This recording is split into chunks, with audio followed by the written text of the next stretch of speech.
Speaking in tongues like I'm in prayer. Make you scream, oh my God. You like that, so I'ma give it to you. No holding back, however you want, I'll give it to you. How y'all doing? How y'all doing? This is another interview. I am here with a artist who has done a lot of things. He's sold millions of records. You might have heard of him from the hit singles Bed, Suffocate, just to name a few. He dropped a new album to start the year off, Guilty Conscious. Yeah. It's done numbers. I am here with Jay Holiday. How you doing today, my man? Man, I'm good, man. We here, man. We in Knoxville. It's the after party, you know what I'm saying? Mm-hmm. I'm here. I'm still alive, in case everybody was saying that I was dying. Yeah, you got I went to bed and all that. I'm here. God damn it. Now, a lot of people do want to know, where has Jay Holiday been before this album? It was like I believe 5 years between album drops. Yeah. A lot of people want to know, where was Jay Holiday during that time? Well, this is what happened.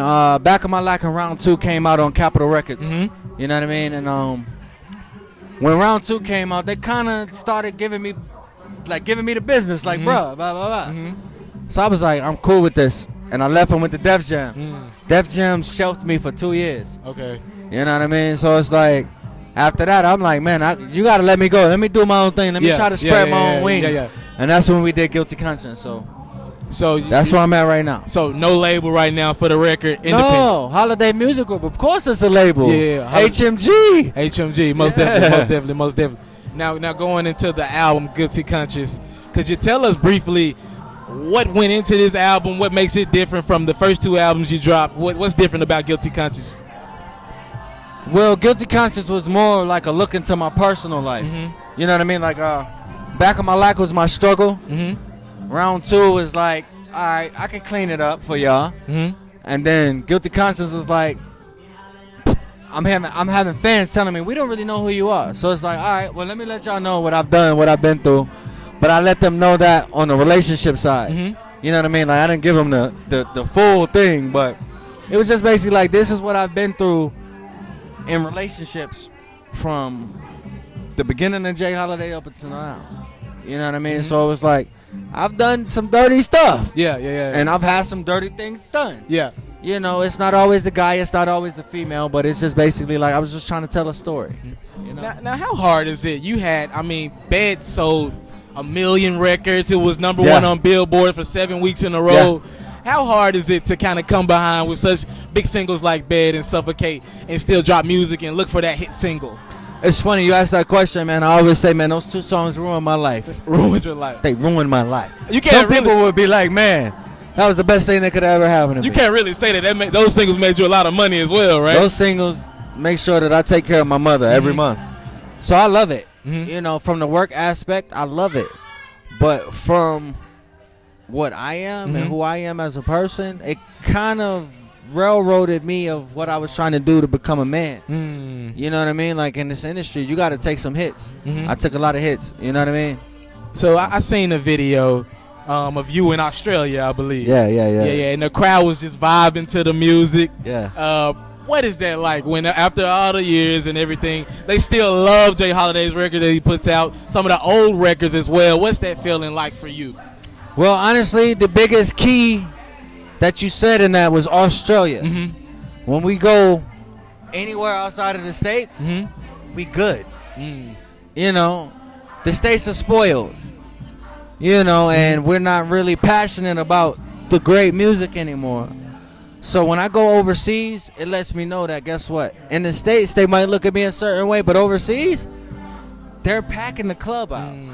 You might not pack the club out in the States, but in Australia, they packing the club out. Wow. And it makes me feel good because they appreciate what I did. Wow. Like, they still love me for what I did. Wow. You know what I mean? So now you were very vocal about Trayvon Martin's situation. Yeah. You did a tribute to that as well. Now with that in the past, and that's case closed, and now we have the Mike Brown situation. Could you comment briefly on both of those situations and where are we at as a society going forward? Because you're one of the more vocal and intelligent R&B singers we have in the game. Well, this is the biggest thing that I can say. I'm light-skinned. You know the light-skinned, dark-skinned. You know how it go. Yeah. Look, you know what I'm saying? They're going to shoot him before they shoot me. And that's sad. Yeah. It's sad because I got tattoos on my neck and everything, but just because of the shade of my skin, they're going to give me less problems than they give you. What's messed up is the fact that we still have to go through this as black men. You know what I mean? Like, I have daughters, so I might not necessarily have to ever go through this, but it keeps getting worse and worse and worse and worse and worse, you know, because we can't forget Ramali Graham. We can't forget Christopher Bell. Like, we can't forget those names, the names that happened before the Trayvon Martin thing, you know what I mean? So it's like, this is happening on a constant basis. But if you look at the skin tone, not one of them has been a light-skinned guy. Gotcha. And for me to still be black, it hurts me. You know what I mean? Because I'm still black. You're still killing my brothers. Period. And it's sad. It's sad, bro. I promise. It's sad. And all I can say is either we need to stand together as a people or we just going to keep taking it. Now, if we look I don't know Black Panther shit, but we need to stand together, man. We gotta. Now, if we look at music as a way out, like a lot of people, most people look at music as like a way to get away from everything. Do you think some of the reason why we have like Mike Brown situations is because of the influence music has on us, and we don't have a lot of, you know, singers like a Jay Holiday coming out and being so outspoken about things in the society? We have so many rappers and even R&B singers nowadays, you know, kind of emphasizing the bad and the violent things going on. You think we need more people like you? I won't necessarily say we need more people like me. You know, I'm just one person. You know what I mean? But when I would say when we have this influence as artists, we should use the influence that we have. You know what I mean? It's like, how rich do you need to be? Got you. You know what I mean? Like, how set up do you need to be? You know, you used to sell drugs, but you're not out here advocating for these guys that's still dying. And now you making legal money, but you're not advocating for us. So it's like, how bad does it need to get before they say something? Because guess what? I'll stand for my race before I stand for music. You know what I mean? Anytime you sell 1 million records of anything, I consider you. God willing, I consider you. I consider you an OG. Is it safe to say you an OG now? At this point, yeah, I am. Okay. You know who I hang with? I hang with the old school cats. And it's funny because as young artists, we look up to these guys and we're like, man, I look up to him. I want to be like him. I want to do this. I want to do that. And then when we get on, it's like, whatever. Yeah. You know, and it's like, I still hang with these guys. I still know all of these guys. The guys that came before me, I know them. From Jagged Edge, 112. Jodeci, Carl Thomas, Joe, Keith Sweat, Genuine, Tank, like RL from that. Like, we all hang, but they respect me because I respect the music. Who do you listen to though? You brought up so many artists that's profound. Who does, out of the new school today? We got the August Alsinas of the world. Trey still doing his thing. Who would you listen to? Out of the new people? Yeah, out of the new people.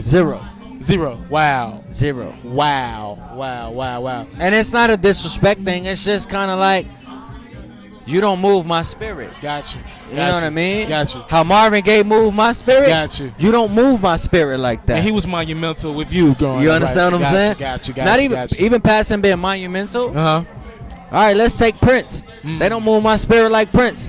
They don't move my spirit like Michael Jackson. They don't move my spirit.